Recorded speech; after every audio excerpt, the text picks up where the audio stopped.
Hey folks, and welcome to the on-demand version of how to double your conversion rate in 12 months or less. My name is Nick Rajpal. I'm the VP of Client Services here at Exclusive Concepts. Now, while you're watching these 5 case study stories, and you've been doing conversion testing or you haven't been doing conversion testing, you're probably going to say, that sounds like a pretty comprehensive approach that they've got going over there. They've got great ideas. They have a great rhythm of testing. Their technology site spec is the best in the marketplace.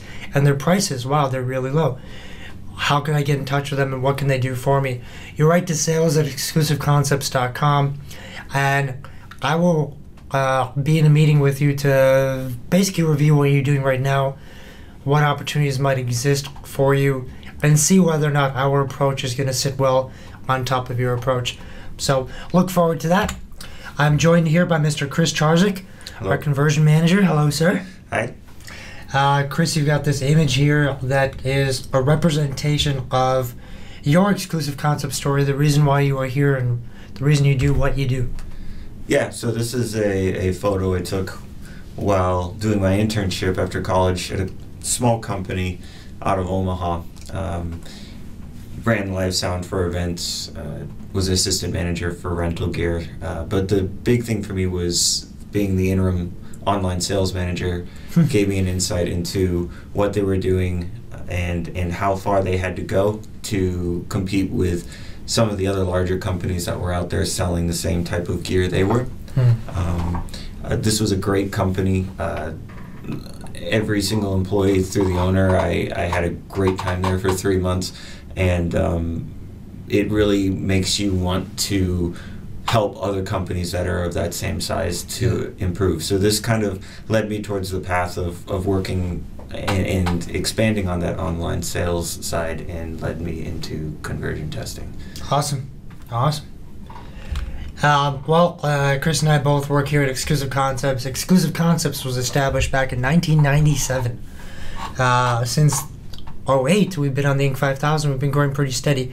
A lot of that is just purely based on the fact that we do a good job of putting our clients into investments that we're confident will make them money, will make them profit, recoup their investment, if you will. And it is a later stage for most of our clients that we start investing in conversion. But we have these 6 core channels. We have PPC, marketplace includes Google Shopping as a main focus, SEO, conversion rate optimization that we're talking about today, email marketing, and for our clients to help them compete and think deeply about their business strategy, we bring a component of strategy at no cost for our clients so that they can do a better job. We focus on delivering the best performance, but at the same time, redefining performance as being synonymous with profit. That changes everything. The more you focus on profit, the more profit you're going to make. We're full service, not just because we have all these different services, but also because our teams work together on coordinated efforts for our clients. At this point, we're at over 100 employees, and we're headquartered right outside of Boston in Burlington, Massachusetts. The agenda is pretty super simple. It's going to be 5 conversion rate optimization stories. So we're going to take 5 clients that we've worked with, tell you about some of the tests that we ran. In some cases, we'll tell you what the test result was.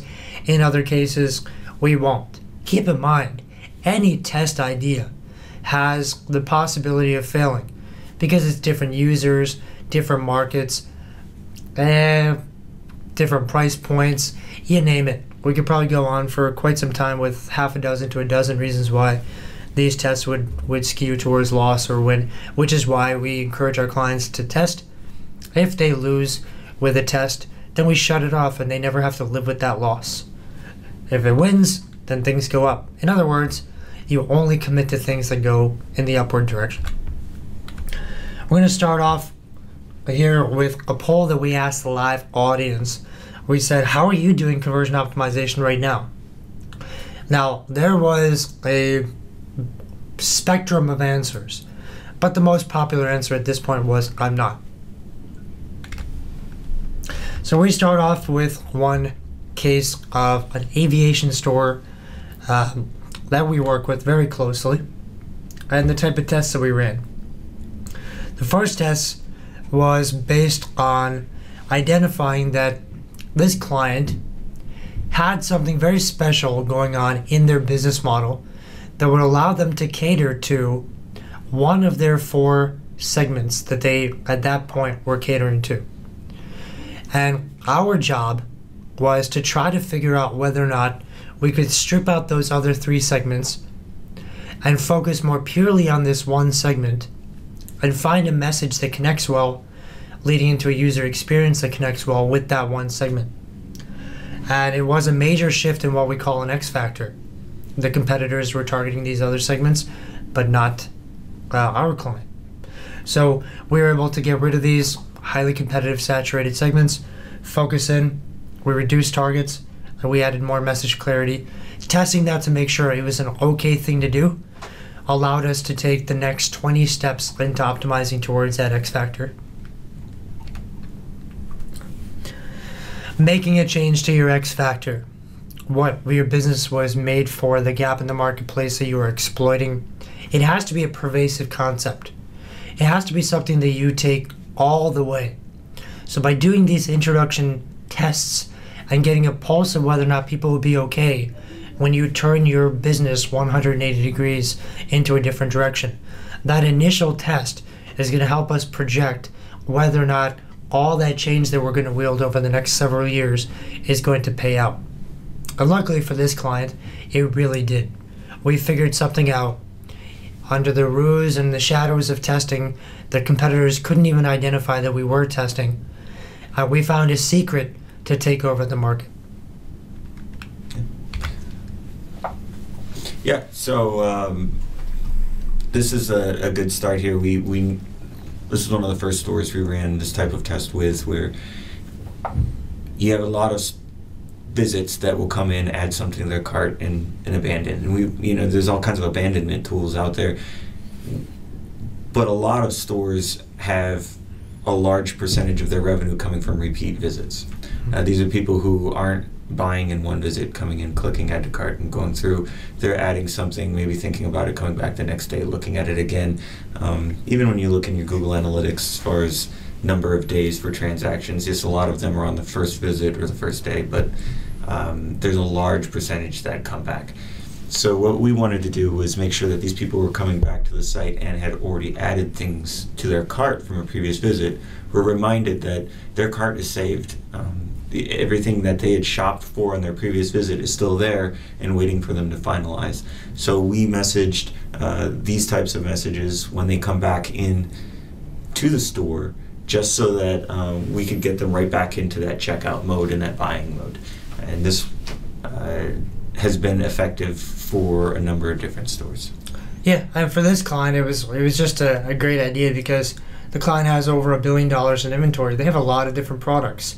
So imagine you're coming back to the site that you added products to. You can't remember if you added products to this site or the competitor. Actually, you don't remember much about that experience at all. And now you're going to have to go through hundreds of thousands of products trying to find the product you liked. As opposed to, hey, welcome back. I remember you. We've got those products saved in that cart. We kept it on the side. Imagine if you walked into a brick and mortar and they saved your cart on the side for you. A great experience. It's very targeted, though. To be able to target past customers the way we wanted to, it's not native in most testing technologies for us to be able to do that. And we wanted to be very selective with how many visits a person had before they saw this, how many products they put into their cart, how long it had been. We wanted that segmentation to be fine-tuned within its parameters. SiteSpect is the technology that we use, the same technology that Walmart and Staples use for their testing, because not only is it non-obtrusive towards SEO, your developers don't have to get involved because everything is done through this massive find and replace engine, so there's no actual code changes on your site, which is fantastic. But the process that they use for SiteSpect to qualify a visitor into a test is a tool that allows us to segment them based on multiple criteria. And that is not possible with almost any other technology for testing. So it's pretty cool. If you've ever imagined a test that you'd love to run, but you said, I'd have to get really segmented with that. I'd have to know someone came in through SEO using a particular keyword on their 4th visit with 3 things in their cart. Yeah, we could test that. So this is another one along the lines of what Nick was talking about earlier. If a brick and mortar store saved your cart for you, it would be the same kind of thing here where, well, hey, these were the products you were looking at last time. Let me put them together here for you so you can pick back up where you left off. And that's really all this is as well. It's just highlighting their recently viewed items across multiple visits in an easy to find way for the visitor as they're on the site. Yeah, it's great that we have several overriding theories that help us determine what tests to do. We have personas, we're going to talk about that later. But we also have just the basic shopping behavior process. So we know that there are 5 core steps. It's problem recognition, information research, information evaluation, buying mode, and then post-purchase evaluation. We know that some people are at the tail end of the purchase, they've already added to cart, and all we need to do is get them to finish. So because the last test did so well with that group, we said, well, what's the next most prepared group of people that we could tip over if they come back to the site? It's people that reviewed some products. They didn't add to cart yet, but they're the next most likely to act the same way as those people who had something in their cart, which is this strain of one test working that tells us what test we should do next is a key part of testing. Because we had a winner, we knew what we should continue doing. If it was a loser, we wouldn't go down that path anymore. It saves time, it builds efficiency into your development process. But towards this, a theory that is worth thinking about is people come to your site, you invest a lot in getting them to the site, they leave. You want to create an infrastructure of stickiness, so maybe combined with remarketing, they come back to the site and what they were doing is still there. I just wanted to add too that both of these are good ways of providing a feel of personalization without it becoming too Big Brother and weirdish. It's enough here for the site to be recognizing what they're looking at, that they saved things in their cart, but we're not saying, hey, welcome back, Paul, or whoever it may be, that granular to where they start feeling a little weirded out. So both of these do a good job of giving that feeling from a website that they're actually paying attention to their visitors. Yeah, I think it's starting to become well understood that as much as we fear having too much Big Brother, if it is delivering a convenience without a risk, that's like kind of the line where people are okay with it. Yeah. And this feels very convenient, very catered. Top navigation versus left navigation. This was the type of thing that our client had heard too many opinions from every different marketer, designer, developer, guru, pundit. I don't know why there's both Indian concepts. Everyone that they talked to had a different opinion on left nav versus top nav, and with the emergence of mobile, they need to know that everything was changing, what's going to work best for us. So we went ahead and tested, and every online retailer has asked this question, top nav or left nav, and it really does depend. It depends on how wide your inventory is, what the demographic is of your user. Is it consumer versus B2B? Is it older demographic, younger, female, male? There are SKUs all over the place. Does your left navigation have 50 links in it? Yes. It's not going to fit horizontally across the top of your site. Yeah, these are all things that have to be worked around for something like this. Yep. And when we asked people what they're doing right now, they said they're using top nav and left nav, both of them, but not always showing up at the same time. That's a balance that, obviously this is a pretty gray answer, but that's the type of thing you want to get to. It's most likely that top is not going to win across the entire experience, and neither left. So a combination is probably where you're going to end up anyways, even if you do testing. I was going to say for the combination like this too, so you may not have a left navigation specifically, you may have filters on your category pages, things along those lines that act as a left navigation.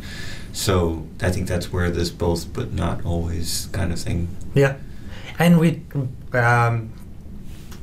testing around left nav on or off at the product level. Yep. Should we keep it focused on the product or not?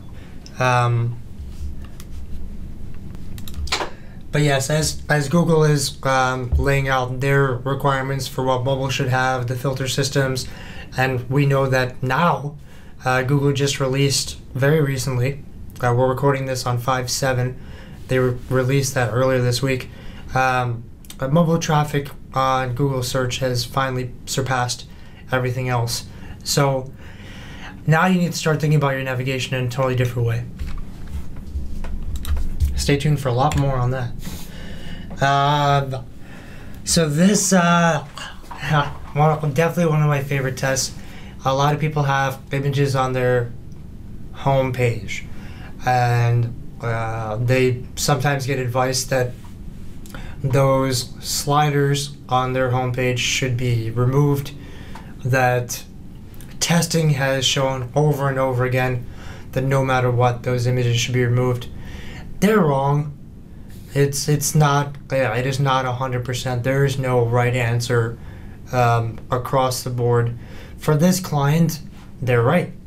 For this client, removing images and changing it to kind of a letter from the owner, clarifying to a B2B audience the level of commitment that has been made to serve them properly, from the level of inventory that they have to the speed of shipping, the qualifications that they have to be able to make payments and whatnot.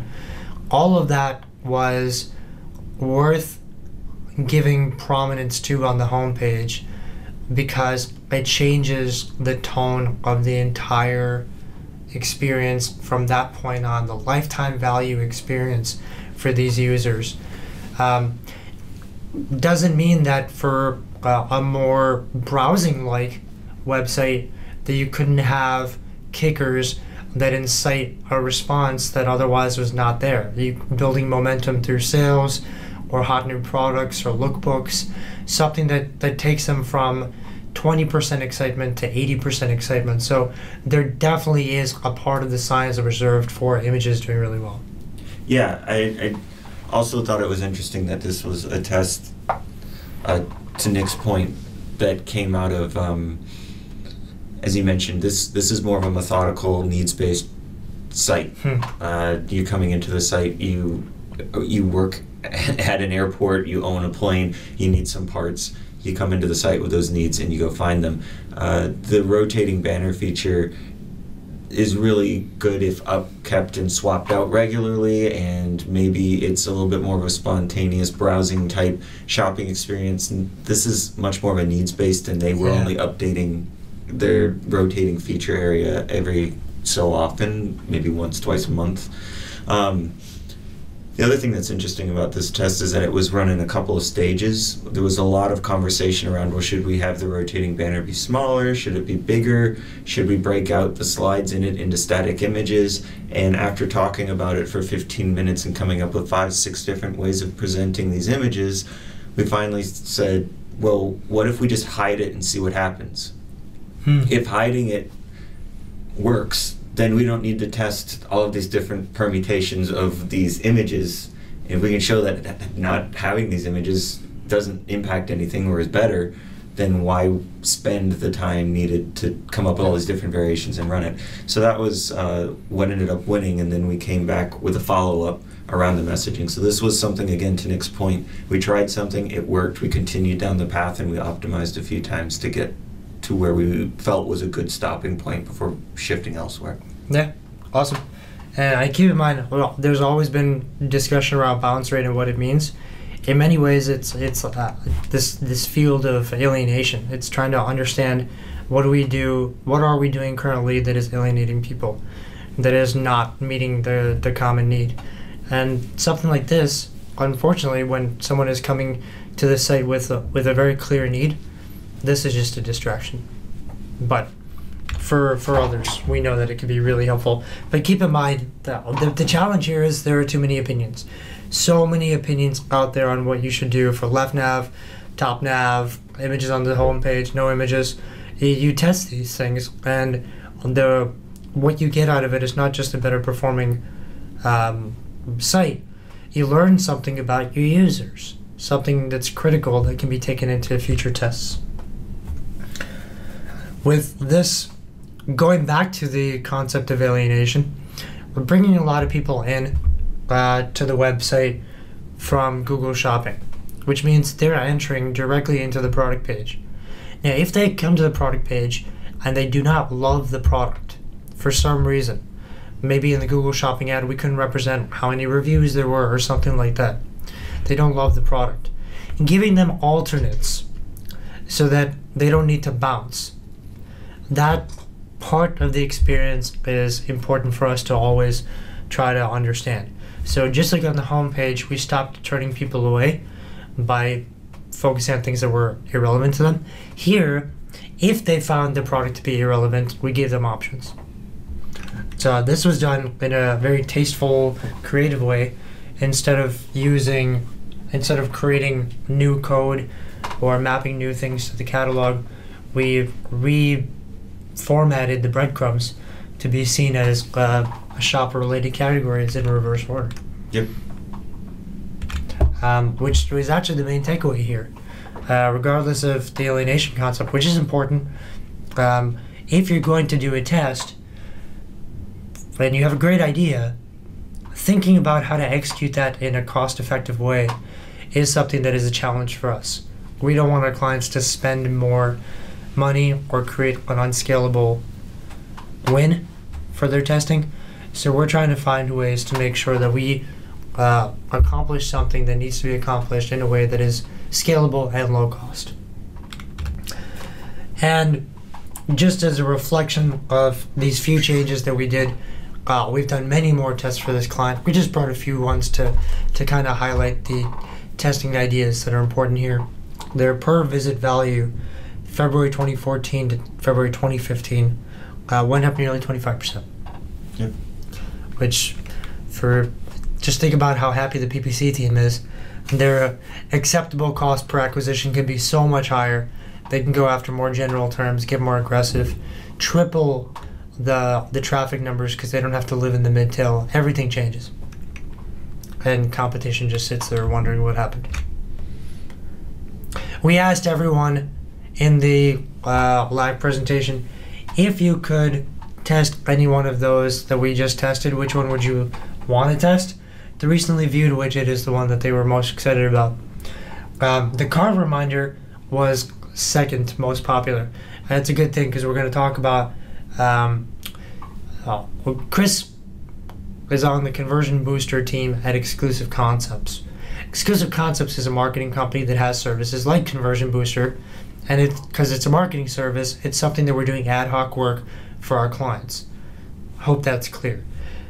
A sister company of ours, Conversions on Demand, is not a marketing company. It's a software company. It's a SaaS model company. What Conversions on Demand has done is when Chris and his team have tested out certain things for our online retail clients and they win pretty consistently, we say, how can we productize this and make it so that anyone using Yahoo or Magento or BigCommerce can turn it on in their store without having to do any work, and all of a sudden they get that conversion boost. So we're going to get there, but Conversions on Demand, plug number one. We switched to a women's accessory store. That's probably too many details. I love this one because this goes back to the pundits that have told people to do so many different things over the years because they are usability experts.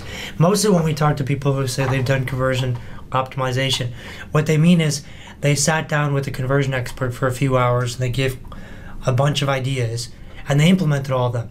Well, maybe 50% of those ideas did nothing, 25% of those ideas increased conversion rate, and 25% of those ideas decreased conversion rate. So what happened to their overall conversion rate? Flatline. Had they tested all those ideas, they could have made sure that they never committed to those losers, and they would have seen a 25% increase or whatever increase in their conversion rate. But we see an inheritance of bad usability advice that we now have to challenge when clients come on. And this was something like that, where we wanted to do an improvement to the cart.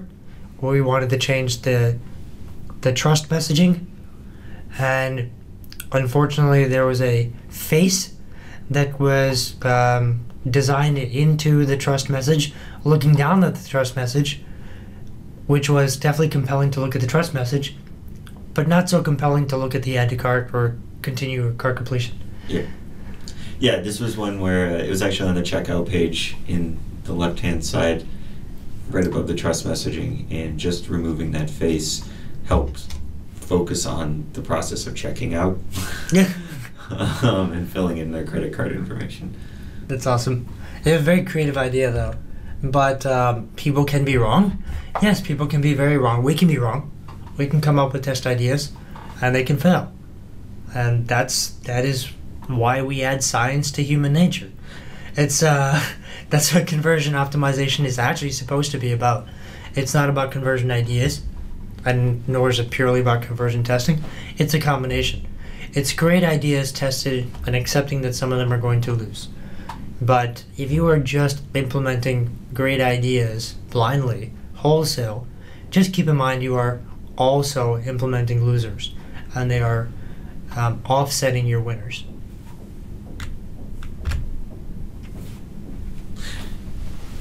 Yeah, so this is a test we ran. There was a theory that the brands that they had on their site were people were skeptical of these brands being real, or maybe being a knockoff, not counterfeit. Yeah. Right. This isn't a household name of a website, so you wouldn't know who they are unless you had been a repeat customer of theirs. So there was a theory that just putting the brand name of whatever these products were right there near the product image could help reinforce that trust that, yes, they're getting a genuine, not used, non-knockoff brand name of whatever product they're looking for. And you think having like that trademark logo maybe made people trust it even more? Like, you have UGG up there, and you know that this site is visible to everyone. If UGG ever came to the site, they'd sue if they were not selling real UGGs. You think that's kind of like because it was that proper trademark logo? Yeah, I think it was. I think this is a scent trail kind of thing, and they had a lot of messaging for. If we take UGG as an example, they had articles and links. How to identify a fake. We don't sell fakes. Things like that, and this is just another way of reassuring somebody who might not be reading all of the fine detail and links and just scanning with their eye that these are UGGs. UGG is one that has a lot of knockoff brands around it. So this was one of the brands that was very important for.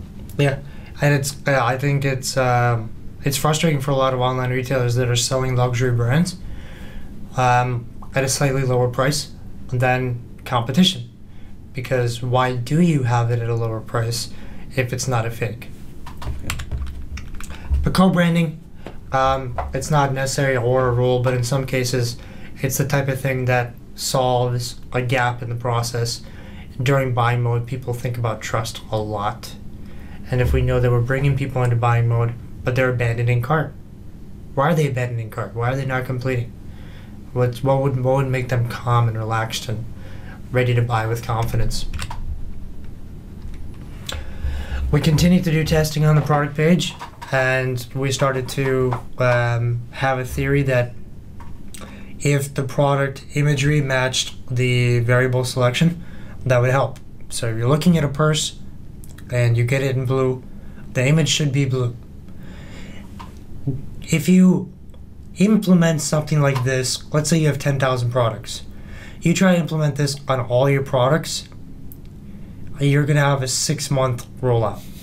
But if you're doing testing and you just do it on your most popular, most frequented products, then within a short period of time, with a short amount of effort, you can get conclusion on whether or not this is a good idea. And it's important to understand that, because these small batch tests can make a big difference. Because of this small batch test that turned conclusive, we then and we've said this before, there's a chain reaction of tests. If something wins, you go to the next level. We then said, well, if it wasn't a drop-down selector, but it was a pure color selector, maybe that would give us even more of a boost, and it did. But still, the hard stuff that we were doing that would take complex back-end coding was all done, a 2-part test, all done with a small batch of products. And now we had not just proof that it was good, but you know what? We actually had numbers to say this is the gross revenue impact that we can expect from this investment that is going to cost $5,000 to implement. Is that profitable? Yes. And imagine having those type of projections statistically valid in front of you before you make any decision. Yep. Yeah, I don't have anything to add on that one. I think you covered it. All right, cool.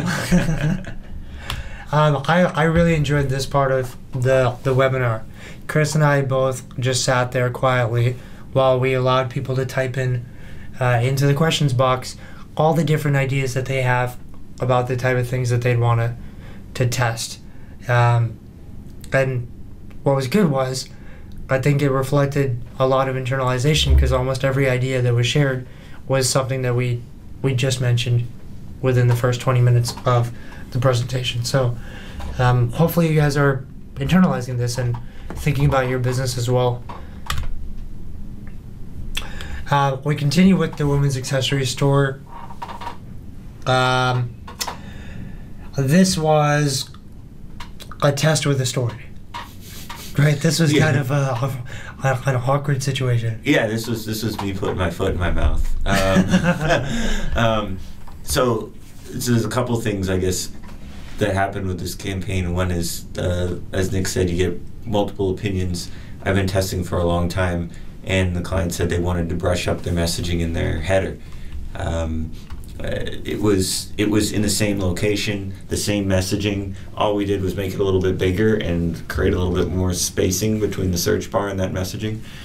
And I thought, okay, we'll do it. It's not a big investment of time to make an adjustment like that. But I don't anticipate much coming out of it. This was an idea from the client, and boy, was I wrong. The other thing to kind of take away from this one is sometimes when you get started with testing, you feel like you have to make big changes, redesign your whole product page, redesign an entire part of your site. Some of these things we talked about doing in batches, some people want to tackle it as a full site-wide project to know.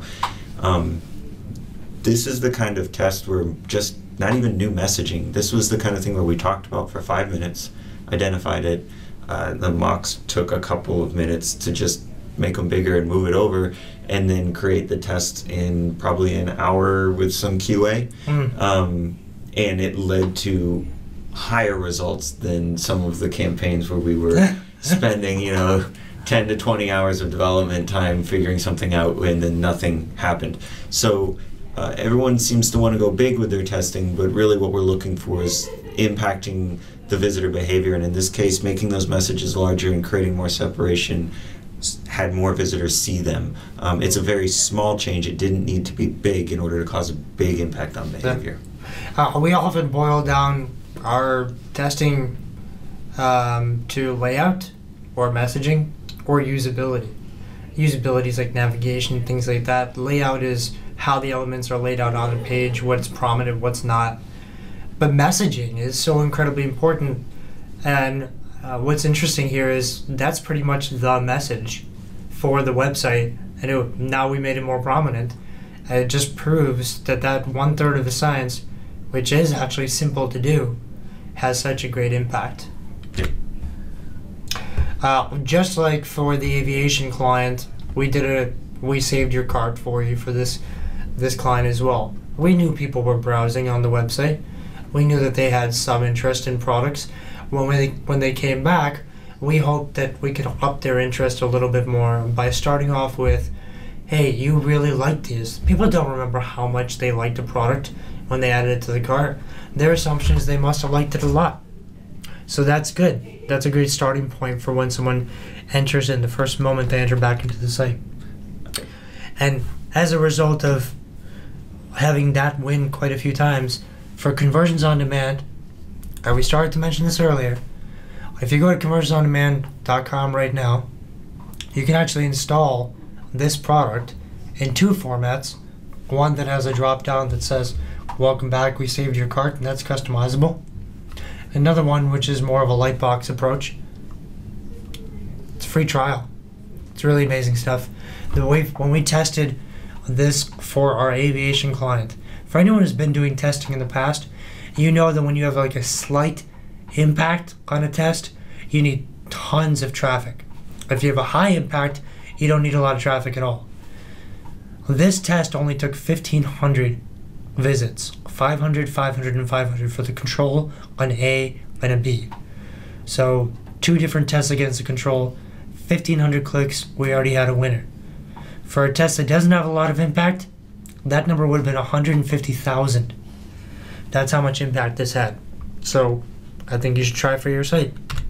And I was just going to add, in this particular case, 2 things were interesting. It's a completely different type of shopping experience than the airline parts store. This is clothing, home goods kind of stuff, not as needs based, but yet this idea worked for both stores. The other thing, the reason for testing, as we keep saying, is not necessarily just to find out if your idea is good and not having assumptions, but also which way of delivering something. For both of these stores, they saw a different version of displaying that message work for them. Meaning that if we hadn't fully tested and split, they might have seen an improvement by going with one or the other, but the testing allowed us to find out which one was performing the best. That's awesome. Yeah. And because we're big fans of testing in the conversion on demand technology, there's a built-in A/B testing feature, so you could test it on and off and see what the difference is. Pretty cool. All right, let's learn how to read these numbers real quick. Unfortunately, this client was pitched by another well-known conversion company. They'd been testing with us for quite some time. So what we did was we compared what their testing results have been after leaving versus when they were with us. It's an interesting way to do things. Since they left us, their average order value has gone down 4%. Their conversion rate has dropped 31%. And value per visit it can be calculated in one of 2 ways. A value per visit is your average order value multiplied by your conversion rate, or what's more common is revenue divided by visits. They actually 2 different ways of getting the same thing. But that value per visit is the most important metric. It says what is the value of every person that comes into the door, because that's the number that should always increase. And then when you're paying for people to come in through paid search, and you know what the cost to bring someone in the door is, you're trying to widen that gap. But in this case, there was a contraction. The value per visit dropped 34%. Yeah, and I just wanted to point out that this wasn't due to a re-platform or anything drastic. It was the same website. We switched to a client. All the other clients that we're going to talk about, we're going to show performance improvements while on in the program. A seller of batteries, something we all know. Content that sells. For this website, we won't give away too many of the reasons why the idea was tested, because it may give a little bit too much insight into other competing battery sellers. But we were given a very good theoretical reason why this client believed increasing font would help improve results. And the good thing is, well, as a company that also does SEO, we've always said content is important, and the more you can get people to see the content, the better your conversion rates will be. And luckily, by increasing the size of the content, the font of the content, there was a significant increase in conversion rates. Now again, there is a critical component that we know a lot of people are going to watch this video, and a lot of those people are going to be competitors of our client. We're not going to tell you why this idea was good, but you need to be deeply theoretical in your in discovering an idea. You need to be able to back it up with numbers, and you can take something as simple as, I want to do a font change, and have so many supporting arguments that you say, wow, that's not just a simple change, that's genius. I wanted to say, without giving too much away, as Nick said, regardless of what industry you're in and you're selling in, this was a test I had been wanting to run for a long time, but not many stores felt that it was worthy of doing it. But the theory I picked up is that as screen resolutions get bigger and bigger, a size 12 pixel font size is smaller and smaller on those resolutions. So as the technology has grown and as we're getting more pixels and more higher resolution on these screens, that old 12 pixel font size that back around the year 2000 was the standard is now almost too small to be legible in certain cases. So beyond the reason that the client pointed out, this was something that I had been waiting for, so when they said that, it was just, okay, yep, go. And that's a great test to do. Take your computer and change to an old resolution that monitors used to be. Look how big a 12 size font is. It's like a 20. Yeah.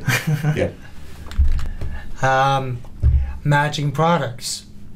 Great approach. This client sells batteries and flashlights. And for the flashlights, why not sell the batteries with it?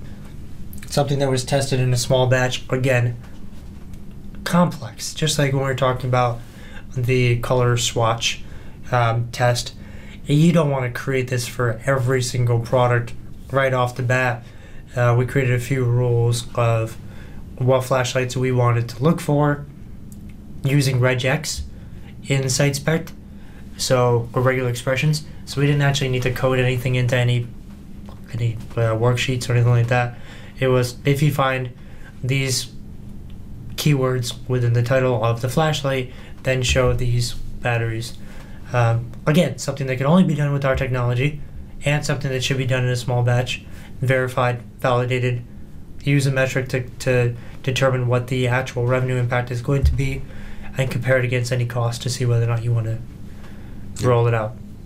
Yeah, this was, like Nick said, a very targeted group of different products. So again, not a large sample size, but it was enough to show that this was valuable and being used, and we were seeing additional products, higher average order values. Awesome. Yep. And it just comes back to the concept of small batch tests. If you have something complex that is going to really improve one metric or very much move ahead of your competitors in terms of usability, you do it in a small batch test. This client also had heard too many opinions about left nav versus top nav. Much of that opinion was back and forth within the company itself, and we wanted to make it easy to test. And it's a toss-up, which wins and which loses. In this one, it was the opposite of the other test, right? Right. So the other one, both of these had differences as far as whether a top navigation or left navigation was better for the store. So, yeah, again, another reason to test these types of things. Yep. Awesome. This client wanted to know if they already had the lowest prices or great prices. If they really focused on what the original price was and then calculated how much of a savings that was, does that matter to people? And this is something that can only be done sustainably by a powerhouse business that has fully embraced the economy of scale for their industry. That is a theoretical warning. you don't do this when you are just starting off. Don't give up margins. But if you have a scale of economy in your industry that gives you better margins than anyone else, then you can do this. Because then being the lowest price is sustainable. So outside of that, you can heed Michael Porter's advice. He's a professor at Harvard. It says any pricing war is a war of attrition. Don't get into it. Everyone's going to get killed. You want to find a way to be competitive in your marketplace without giving up margins, unless you happen to be the economics leader in your industry and no one else can touch you anyways. So you can destroy everyone's price, and if they try to keep up, they will all lose. Yeah. Yeah, in this case, we were just helping to highlight how much they were beating the competition in dollars and percentages for them. Hey, make the competition sweat in this case. In many cases, I'm sure that a test like this probably knocked out a few competitors from the space, because it was so apparent what they were going up against. They tried to compete and probably worked on margins of 4 to 5%. Yeah, so this is an email sign-up test. This was a light box that popped up on your first page view of your first visit to the site. This was something that had already been installed on the site, but there was one of the KPIs that they wanted to improve was their email sign-up and registration. These email sign-ups are worth a lot to them, particularly for repeat business down the line, considering we're talking about something like batteries, where you're going to buy more eventually. So capturing emails of prospective customers who might not be purchasing now was very important. This was something we tested 3 times, so we didn't just find one and then move on. But yeah, this is something that is effective and an effective way of capturing more emails for that long-term marketing channel for your business. Yeah, it would be hard to shake us out of our opinion, because we've been in this science for so long. Everything has to be tested. It's not just an opinion; it's fact. When you start getting into the science, the only logical conclusion is everything has to be tested. And imagine if you worked with a conversion expert and they said add a light box for email capture, as opposed to working with us to have 3 different tests launched to improve upon that email capture. You could maybe have a 20% increase in your email signups, or through all this iterative multivariate testing, you could have a 100% increase in that same exact goal. Yeah. Once is not enough. There are certain tests that require significant ongoing iteration and variation testing to win big. One of the reasons we do what we call layered testing, which allows us to do many tests at the same time without having them be in conflict with each other, is because once we finish a product page test, we want to throw that fish back in the water and do another test. And that comes from a mantra that is definitely worth heeding, which is Amazon's mantra, never stop testing. For this test, which we've done we're going to bring another case study up that we did the same test for, pretty similar. You want to just give the gist of this one? Yeah, so over the last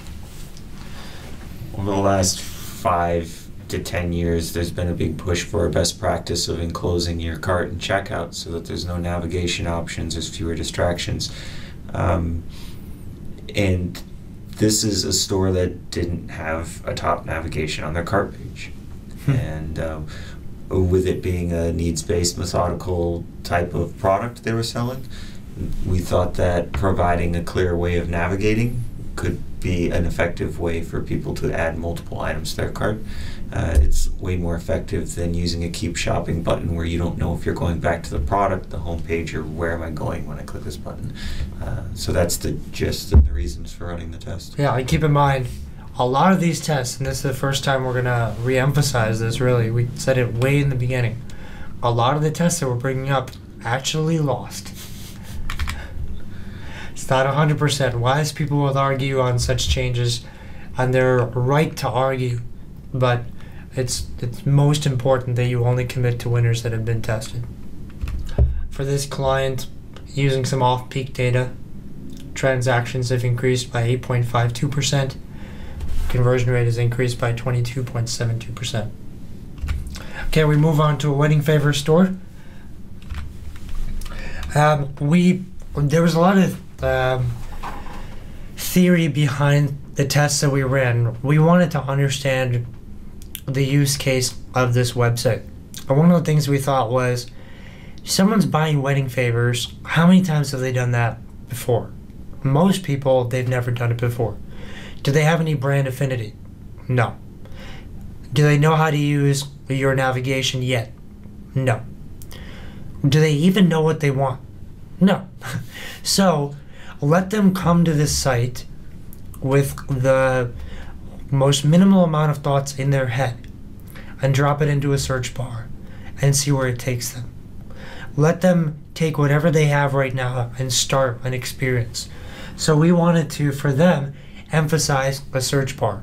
We made it gigantic, and as you scroll up and down, it floats and stays fixed. This is not something that you would do for every site by any means. Why? Because when we talk about layouts, we talk usability, messages, and layouts. Layouts is all about what elements are on the page and which ones get the most prominence. When you give the most prominence to a search bar, it is incredibly obtrusive. It has to be towards a very specific theory. It has to be validated by very specific numbers. Otherwise, it's just atrocious. Yeah. So the old trust messaging test. This is not just in location, but just not just, we've got McAfee up here as the example, but Norton, BuySafe, there's a number of these types of options Google out there. Trusted. Google Trusted, exactly. Although Google Trusted, I don't think, for some reason, I don't think they like it when you test it. I think it's in their terms and conditions. Oh, yeah? Yeah, but anyway, for these other ones, this is a business case. This isn't necessarily just an optimization opportunity. So this isn't just, is moving this up, you're going to help us more. This is also a business case for them. Is this going to be effective? Is this going to be effective for our cost and return on just what we pay for this badge on our site? So that was the gist of this test, was trying a couple different ideas in location. Yeah, and this was, we showed some of these changes in a webinar series that we did on the road, as well in live presentations around 2012, 2013. And after that, I talked to a lot of people, and they said that they made that change. So easily 50% of the people watching this, they're going to say, well, that seems like an easy test, or at least easy change to make. I'm definitely going to do it. It's going to crowd your header, and it's only going to work in some cases. So maybe 50% of you are going to see a benefit, but because it also crowds the header, if it's not necessary, if it's not something that people actually care about, all it's doing is crowding your header for people that are not going to see a lift, and they may actually see a decrease. To keep that in mind. Motivational messaging. This client already had free shipping down, and anyone who's done any research on conversion knows that mentioning free shipping is incredibly important. But when we started doing testing for this client, we promised to think about use cases, and we said, what if someone is buying wedding favors for their wedding? What's the most important thing that they need? Is it saving money? Maybe. Is it free shipping? Well, they're doing the most expensive thing that they'll ever do in their lives, so they're probably not thinking about shipping as much at that point. What are they thinking about? They want whatever they're buying to show up on time. So we tested a variation of things. We found out that people that actually did want discounts, the free shipping was still important.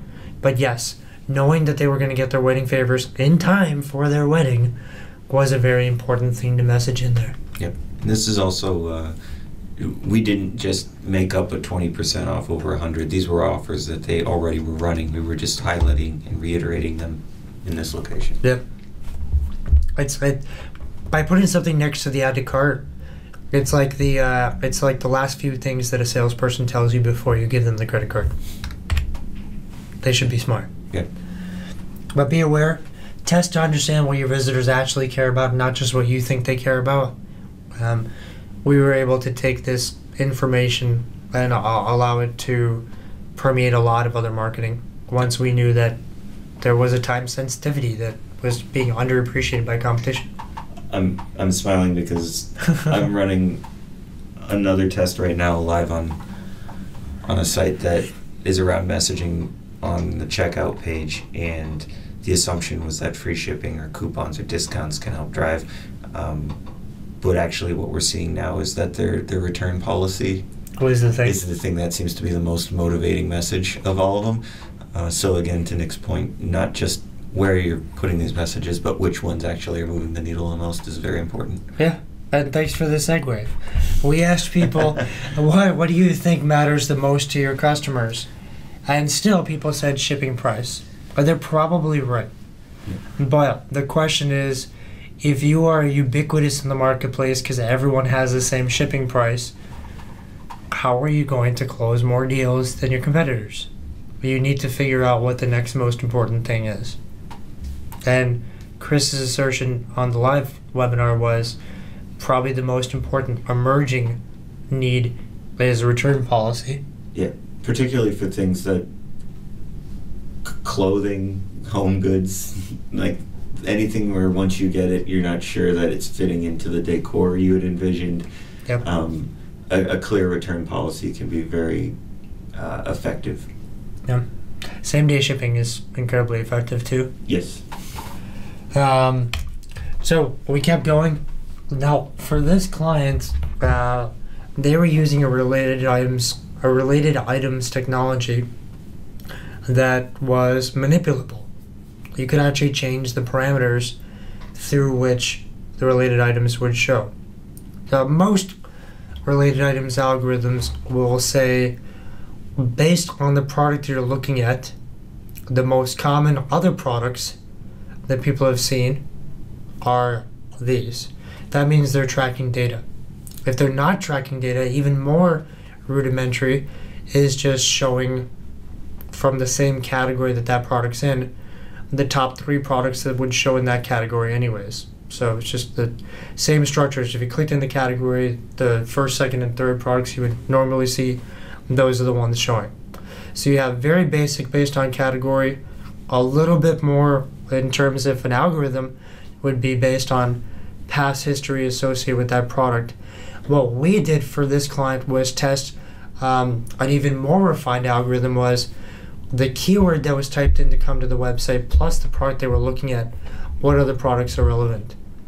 And we did that in combination with position optimization, where should these suggested products show. And that's a lot of work to do. It's a lot of different variations to test, but we knew that there was going to be something to it. That's the difference between testing something and optimizing. Testing is something that you take an idea versus the control and you're done. Optimizing is saying, yes, we want to test this, but what is going to determine the variations that we bring? What are we actually testing against each other? Layout and permutations of the algorithm. If you have 2 layouts and 2 different algorithms, that's 4 variations. That's a really great test. Yep. That's optimization. Yep. Badges on subcategories. Complex concept. Yeah, this was one where they had multiple products that would fit under multiple badges. So you could have free personalization on a wedding favor. You could have it's new. It could be on sale, on clearance, and they had little icons for badges to indicate each of these things. So you could have one product with 7 different badges saying you could get it personalized for free, it's on sale. And it just started to create an environment, on the category page where you were seeing all these red, yellow, and green badges and not the products themselves and how much they were. So we came up with a couple of options as far as a hierarchy to which badges might be the most important, whether it was sale versus free personalization, clearance, and we tested those hierarchies and presented one badge per product, a larger badge that was kind of in the corner over the product image itself rather than a bunch of little badges by the price. But again, it was the testing part was really around what's the hierarchy of importance of these different badges that we're serving, so that when we only show one, we know the most important one is the one that's seen. Yep. And there's a lot of information that people have around their products, and sometimes you want to show everything. But testing can help refine what information is actually the most pertinent to show, in what order, and what density. For spontaneous personas, sometimes you want a little clutter. It brings out an animalistic response that actually may have more momentum towards buying. Most businesses don't do spontaneous persona testing or optimization. In this case, we wanted something cleaner, more methodical, and by keeping things clean and organized, I would say, is probably the most important thing. People were able to scan options much clearer without having to think through too many things at the same time. Okay. We also reorged the left navigation. This business, for all intents and purposes, was catered towards 2 or 3 different categories. If you looked at the inventory that they had, the vendor relations, the training on the customer service side, but their business showed 5 or 6 categories. So our test was, let's eliminate these ancillary categories. Let's focus down on just the categories that they do a really good job of catering to. Plus, instead of having subcomponents for sale, let's create a brand new section or a more prominent section for sale and promote it to the top of the left nav. So essentially eliminating categories that were unimportant, promoting sale, which is a combination of 2 major changes.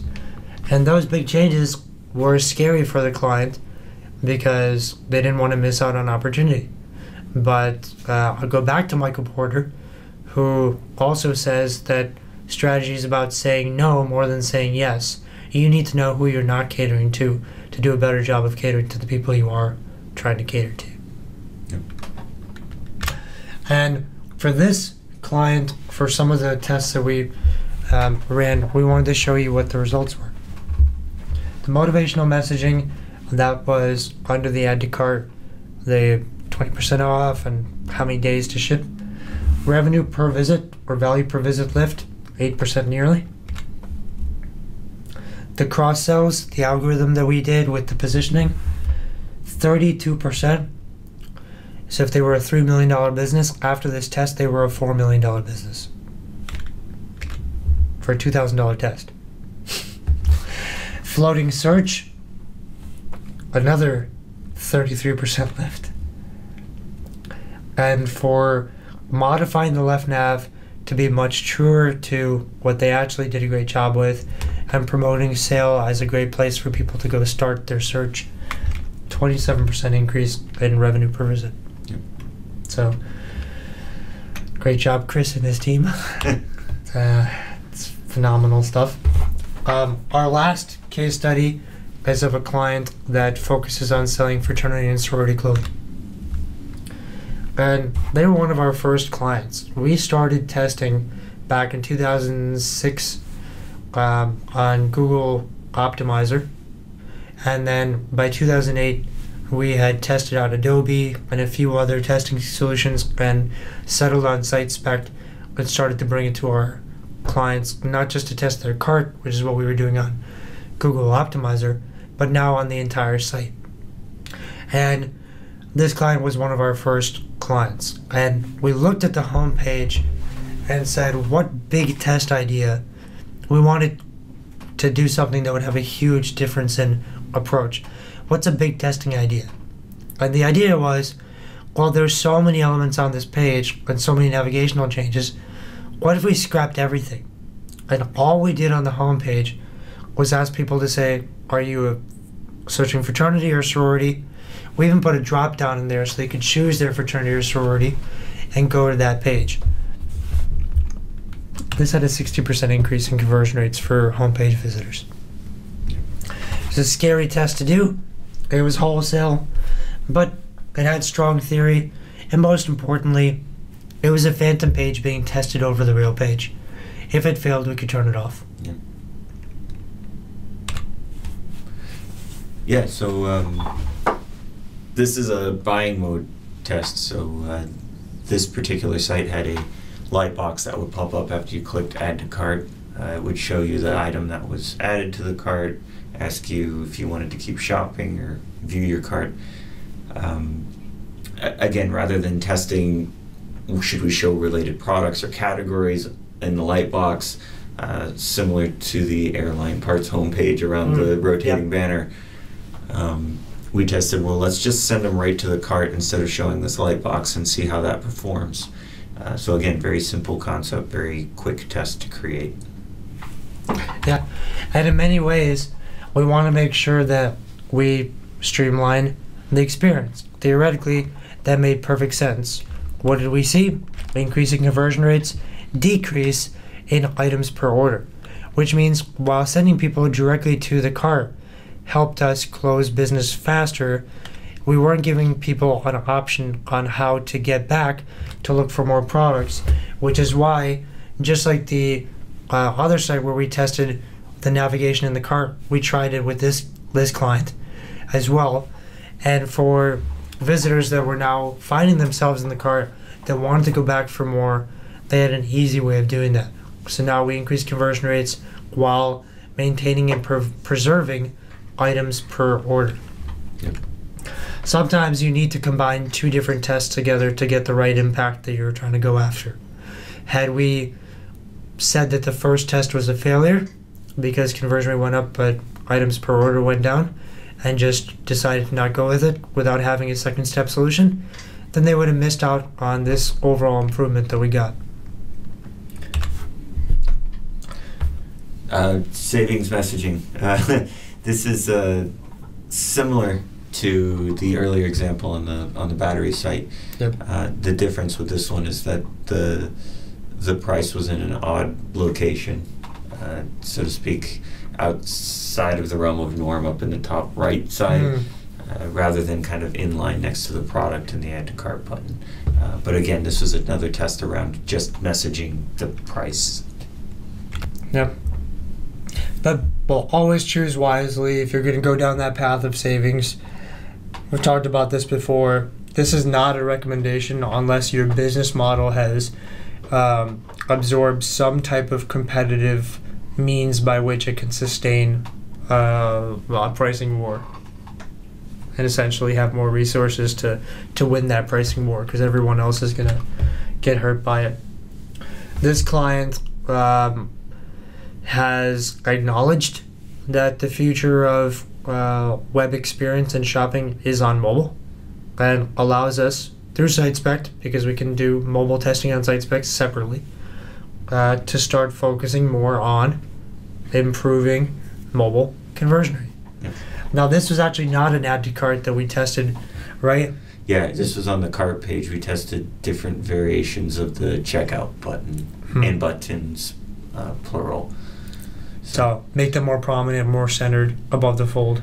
Yeah, another question. Their customer service team had a lot of questions from customers about checking out with credit cards. We tried to clarify how to check out with a credit card versus PayPal. Awesome.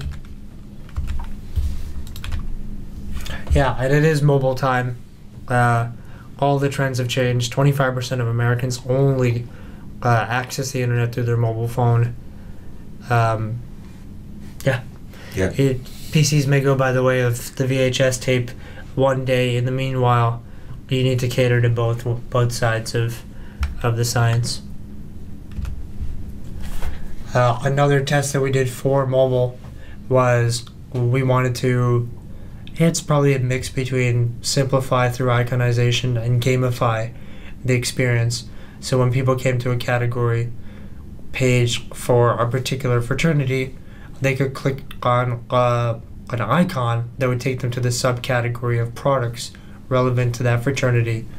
And for a well-acclimated mobile user base that knows exactly how to use their eyes and their one-finger touch to get to the next section, something like this can not only be more compelling of a user experience, but they're where they want to get to so quickly as opposed to waiting.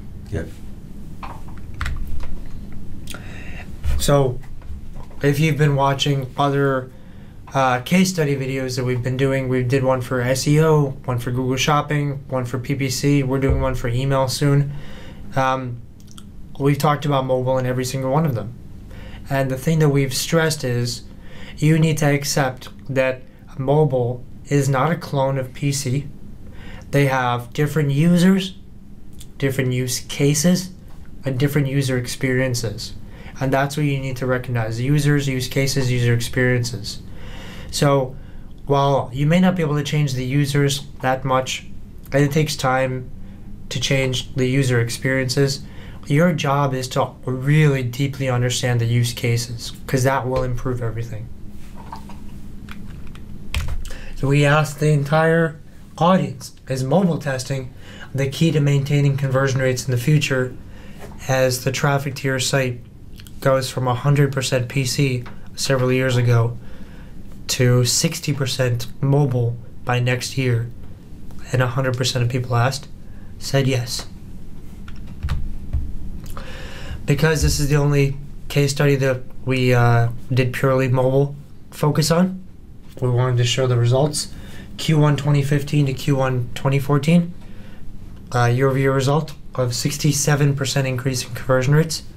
So if you're a type of online retailer that believes they have fatigued all the options of advice and need to start doing testing for mobile, come on board. Thanks, folks. Usually we do a Q&A section if we're live. We had a pretty good Q&A section together when it was live. But thanks for watching. Sales@exclusiveconcepts.com. Write to us in the subject line. Just say, well, I watched the conversion case studies or something. But in the body, tell us what you're dealing with. Tell us what you've gone through, who you've worked with if you want to. We need to know what's going on so we can start working with you on overcoming the challenges. But thank you, folks. Hope to hear from you soon. Have a great day. Thank you. Thank you, Chris. Yep.